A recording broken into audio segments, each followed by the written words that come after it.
I was lucky enough to know from a very young age that I wanted to major in finance.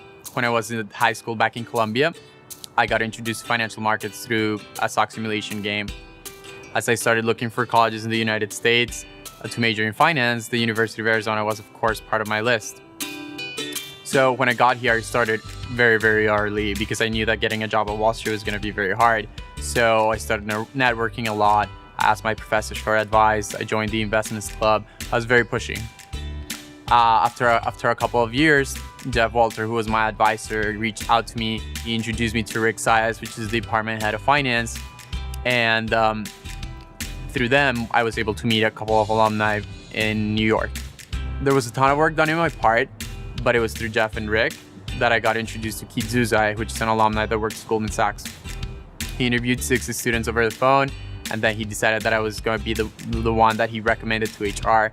And through HR, I got an internship offer for last summer, and then I'm going to start full-time with them after graduation. Wall Street is a very competitive place. You run into people from Harvard, Wharton, and they're very competitive and very prepared.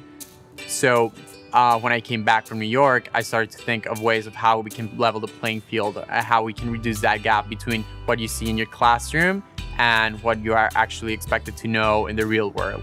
So something like a financial markets center will make a huge difference for students at Eller that are interested in finance. Eller is a place that's trying to get better every single day. There's always something going on.